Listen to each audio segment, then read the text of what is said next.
Okay, so we're back. Let's try this again. So we're going to turn back around. We're about 30 miles, so 4 miles shy of Iberia, which is fine. We'll live. And we're just going to show you the gist of this anyways. So we're going to turn around, try and maintain our level turn here in this awful, awful weather. Now, I'll go over it. Basically, when you have your ILS set up correctly in the Mirage, you're going to have a multitude of cues. You're going to have a square, this dashed line, as well as on the ADI, which are my preferred instruments of choice. Um, you're going to have your center line mark here. You're going to have your cross for glide path, and it'll move top to bottom on the ADI. So, the thing that you're going to want to do is ignore the hell out of the giant dashed line that's sitting on my heads-up display right now. If you're flying the Mirage, ignore it. It's useless. At least I find. Maybe it's preference. It's up to you. But I completely find the dashed line useless in that it's not, in order to get it to be centerline, it needs to be completely vertical. Now, if you're not really able to see it, so key, resolution or something like that, something along those lines, where it's different for you and you're unable to actually determine if it's straight, completely vertical, then you're going to have issues lining up with the runway. The only good thing about either of the cues in the heads-up display are you're going to notice that this box is going to start to creep over to the left and to the left more and more and more and more as I get closer to the center line.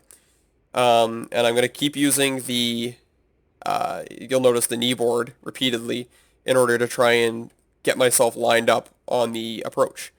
Um, Rather not lined up, but in a general vicinity of the approach. Now, we're 25 miles out, and we're currently west for 25 at 3,000. So at about 10 to 12 miles, I'll intercept the glide path, and we'll start the descent to the airfield. Um,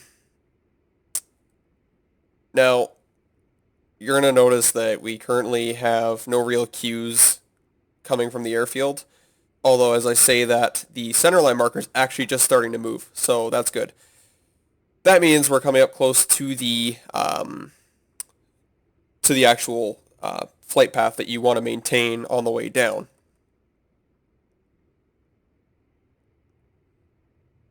So, with the Mirage, when at least doing ILS that I'm finding, make sure if you're going to fly ILS, ignore these for the most part. At least every time I've flown this thing and I've done ILS, I always struggle with that because it always screws me up. I chase it, and it doesn't ever seem to matter. I pinball back and forth, and it just makes life difficult.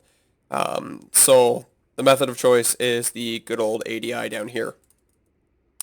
We're currently 20 miles out and still slightly to the left, which is fine. We're intercepting it. And we're going to line up with it here.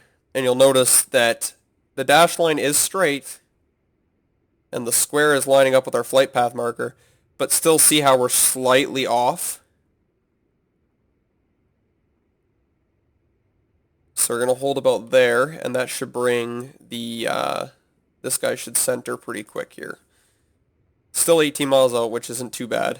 So it might take a minute. Can do slight course changes, but keep your course changes minimal in this thing. Unfortunately, unlike the A10, a slight turn ends up being a lot greater than what it would be in the A10. It's just more sensitive for whatever reason.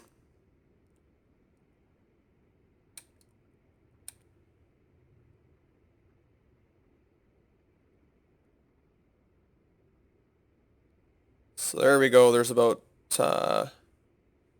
center there. And we're going to come left here just to bring us back right on course. And we're about 16 miles, 15 and a half miles. So we can go ahead and start bringing the speed back just a hair. And we'll bring our course correction back to the left. And this is where the pinballing kind of starts, unfortunately. You can minimize it, however, the closer you get to the airfield, the more sensitive the instruments become, and left-right adjustments become greater. The further out, obviously, the easier it is. However, again, if you're pretty far off, you know, if it'll end up causing you to bounce back and forth as you essentially chase the runway center line. Sweep, I'm currently 13 miles west, 3,000. Batumi? Negative for Ticey. Okay, I'm going back to Batumi. Oh, copy. Alright, so now we're 12 miles. So now you're going to notice that the indicator on the HUD now has a flashing arrow below it, which means the glide slope is above us. We need to essentially pull up. However, I want to meet this glide slope at about 3,000. So I'm a little bit on the low side here. But at about 10 miles, I should meet that glide path. And you'll see it here. A little bit on the low side. And still low. There it is. There's 10 miles. And I'm pretty sure I just got... Oh, that's bad. That's low fuel. Oh, well. Continue on. So now, we're going to start bringing the nose down and chasing this glide path.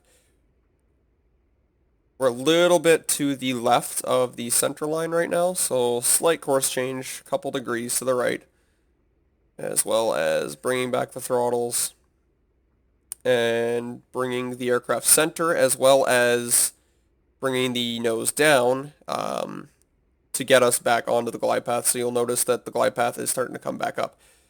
The flight path marker on the heads-up display is going to start lining up. I find, again, don't chase it. It's not worth the effort. Just keep chasing the ADI. The ADI is the one you want. It works way better, and it's I find it's more accurate. So we'll pop gear down 6 miles, and we're starting to drop a little bit below the glide slope. We'll try and maintain throttle as best as possible. There's center line. Oh, pinballing a little bit. Come back right.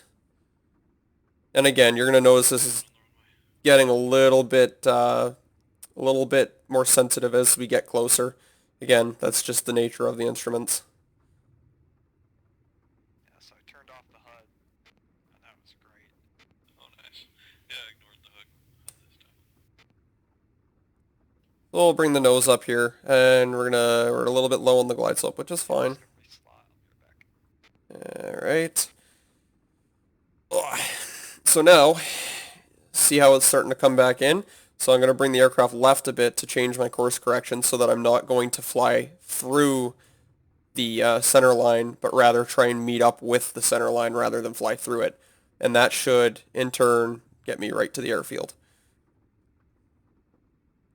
Alright, so we're on the glide path, and we're getting a little bit high of it, which is fine. As long as we maintain the right airspeed and corrections will be good. So now we can start bringing the nose left because we have this thing is telling us that we are to the right of the airfield right now, or at least correction to the center line. A little bit low of the approach, which is fine. And there's center, and you're going to notice, see how it's starting to get a little more sensitive. So I'm getting closer, and these adjustments are becoming finer and more sensitive to the point where now your couple degrees that you were going to use earlier now should be about 10 or so, which is whatever. As long as you try and maintain it as close to center as possible, you'll be okay. At this point, we should see the runway, and there's the runway, and pretty much lined up with center line. So from here, it is just bring the jet down like normal. We're a little bit slow, which is fine. We can make it.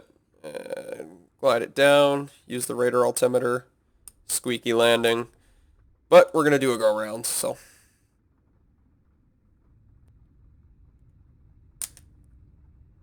And that's all there really is to ILS. If you have any specific questions, let me know, and I will do my best to help you guys.